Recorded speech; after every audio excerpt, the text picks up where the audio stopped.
You are listening to Viewpoints from PlaceCloud. Cultural researchers tell stories of places from around the world. For the full multimedia experience and to support the creators you enjoy, visit placecloud.io. We're standing at the intersection of Tavistock Street and Catherine Street, a small spot with a turbulent history. Covent Garden was the great centre of brothels and prostitution in the 18th century, and in 1821, just half a street from here, Thomas de Quincey wrote Confessions of an English Opium Eater, one of the first and most influential drug memoirs.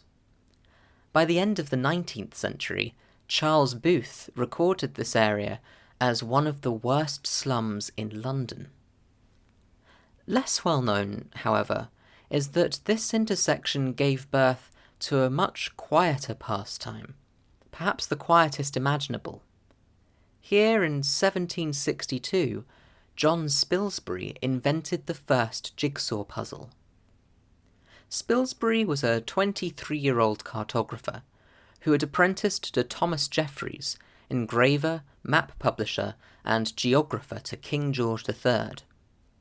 Spilsbury was inspired by early board games, in which players would race around maps with the help of teetotum spinning tops, as dice were strongly associated with gambling, and he thus came up with the idea of dissected puzzles. He mounted a hand-coloured map of the British counties on a thin mahogany board, and with a fret saw cut around each of the county borders by hand. The pieces were then boxed and sold for children to reassemble. It is difficult to imagine, in a world where charity shops are overrun with cheap, second-hand jigsaws, but the original dissected puzzles were luxury products, affordable only by the middle and upper classes.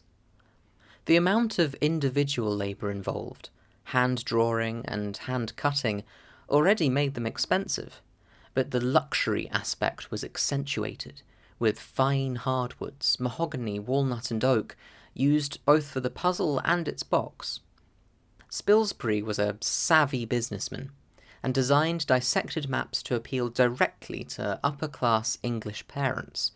The world, the 4 continents then known, Africa, America, Asia and Europe, and the British Empire. His mission was outwardly educational.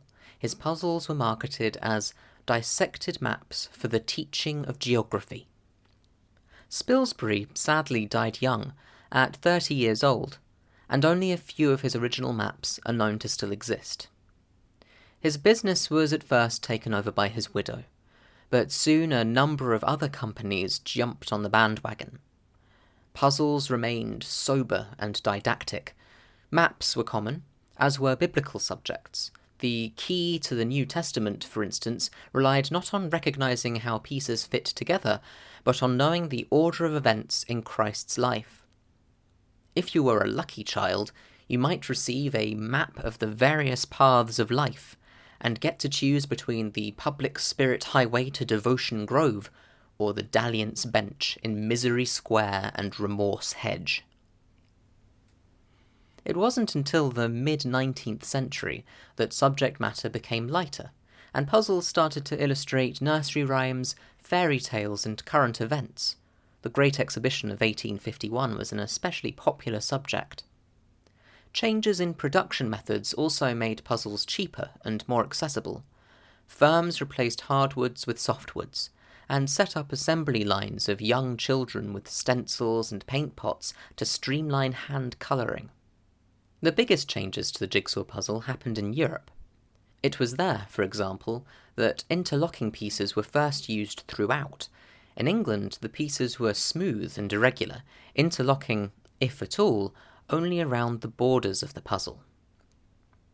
These European models, and the change to cardboard pieces by 1890, contributed to the jigsaw puzzle's finest hour, the Great Depression and the US puzzle mania of 1932 to 1933. Puzzles were originally distributed for free as advertising, but soon they were produced for sale by faltering companies.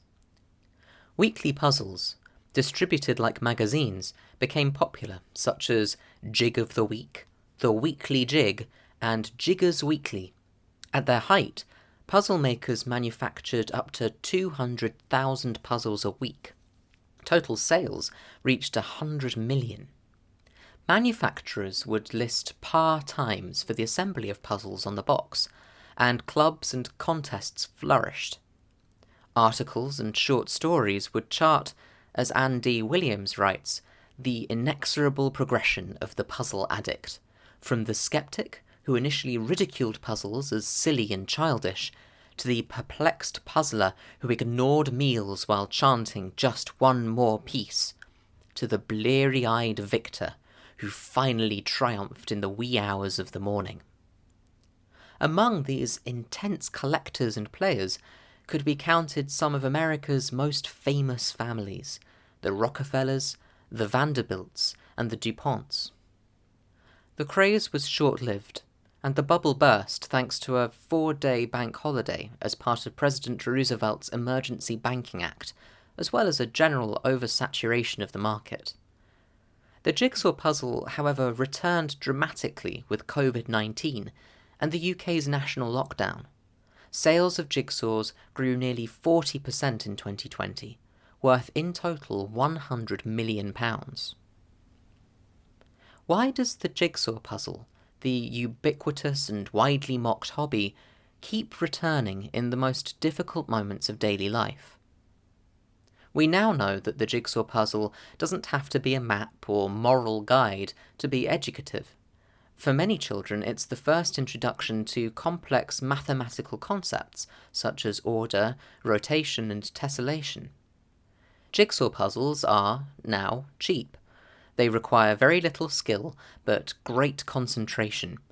There is something mindful, almost meditative, about completing a jigsaw.